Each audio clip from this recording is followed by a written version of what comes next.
Welcome back to the channel, guys. Today we are cranking the amps to 11 and diving into one of the most cult classic slices of 80s horror, the 1986 Trick or Treat, directed by Charles Martin Smith in his feature film debut. This is the movie that asked the question, what if your favorite heavy metal icon came back from the dead and wanted to kill your bullies? It stars Mark Price, that's right, Skippy from Family Ties, if you remember that show, Tony Fields, and features cameo appearances by Gene Simmons and Ozzy Osbourne. Yes, Ozzy as a televangelist. I mean, this is a fever dream come to life. Let's break down why this film is still beloved by metalheads and horror fans alike, including yours truly, who's a fan of both. The film follows Eddie Ragman Weinbauer, played by Mark Price, a bullied metalhead whose entire identity revolves around worshiping his rock idol, Sammi Curr. When Sammi dies in a mysterious hotel fire, Eddie is devastated. But then he receives a rare, unreleased demo of Sammy's final recording on vinyl. When he plays it backwards, because of course he does, Sammi begins speaking to him from beyond the grave. This took place during the 80s, backwards messaging, satanic panic, the whole thing. From here, the movie becomes a supernatural revenge fantasy. Sammi starts helping Eddie get back at the bullies, until Eddie realizes Sammy's plans are a lot more murderous than he bargained for. It's part horror, part comedy, all music video for the most part, and unapologetically all 80s. One of the most charming things about Trick or Treat is how unapologetic it is. The hair is big, the guitars are loud, and the moral panic about heavy metal is all over this film. The movie came out right in the middle of the satanic panic era, when parents were convinced that metal bands were summoning demons through vinyl records. The film leans heavily into that hysteria with a tongue-in-cheek wink at the audience. It's terrific. But it also plays it straight enough to feel like a genuine horror flick. Visually, the movie is drenched in neon lighting, fog machines, practical effects. Sammi Curr's resurrection scenes feel like a cross between a Kiss concert and a haunted house attraction. It's campy, but in the best possible way. Now, with the cast I mentioned before, Mark Price is Eddie. He brings a surprising amount of heart to the role. Eddie is awkward, insecure, and painfully relatable to anyone who ever felt like an outsider in high school. I mean, I thought it was weird at the time they got Skippy from Family Ties to play a metalhead, but it makes sense in this film. His arc, from powerless to empowered to terrified, is the emotional backbone of the film. Sammi Curr is played by Tony Fields, who absolutely owns the role. He plays him like a demonic glam metal frontman. He chews scenery like nobody's business. It's all about the snarls and the poses and the explosive energy. He is not subtle. Subtlety is not what this movie is about. Gene Simmons is Nuke. Simmons plays a radio DJ who gives Eddie the cursed record. He's surprisingly restrained.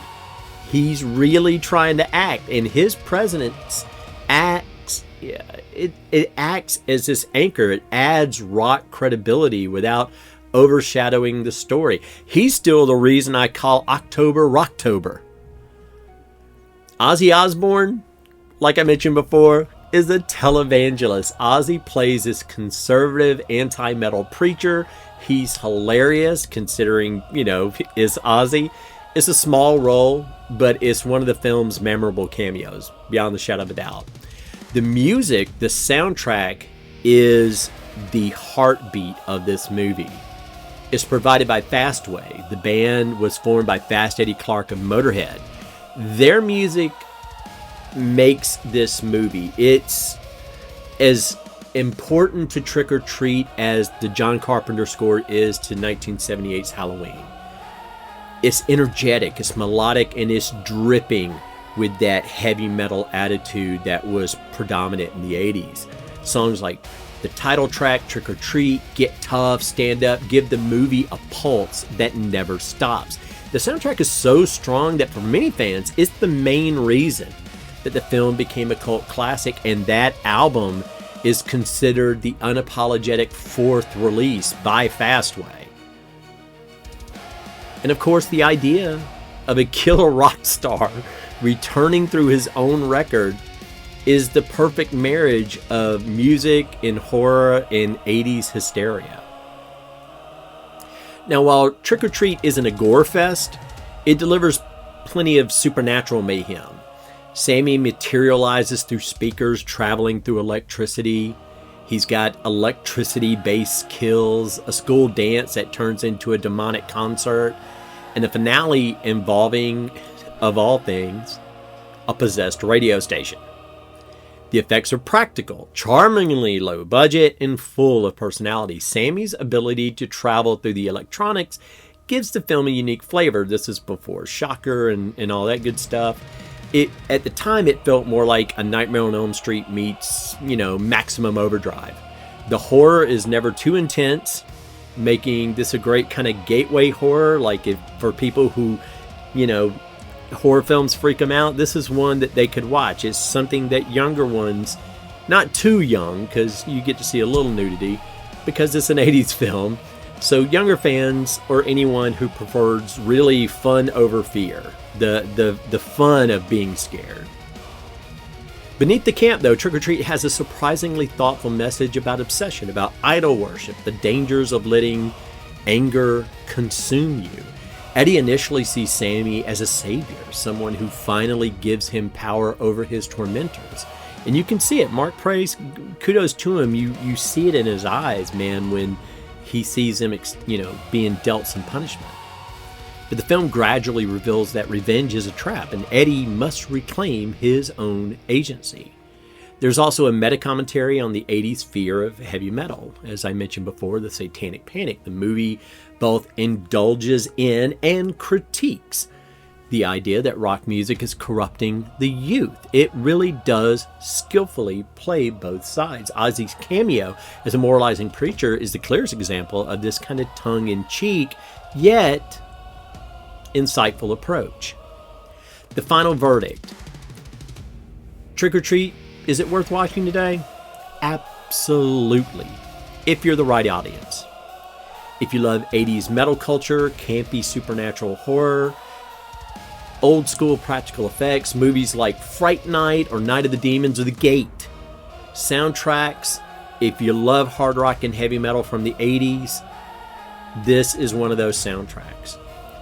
But if you're one of those people who prefers the modern pacing, serious horror flicks, high production values, a film over a movie, it might not be for you. As for me, I'm a fan of cult cinema. So Trick or Treat is like a time capsule. It's loud and it's goofy, but it's heartfelt. It's a tribute to an era when metal ruled the world and parents feared the devil was hiding in every guitar solo. It's not just a movie, it is a vibe. It is a concert, and for me, it's kind of a Halloween tradition. And Sammy Curr, for me, remains one of horror's most underrated rock and roll villains.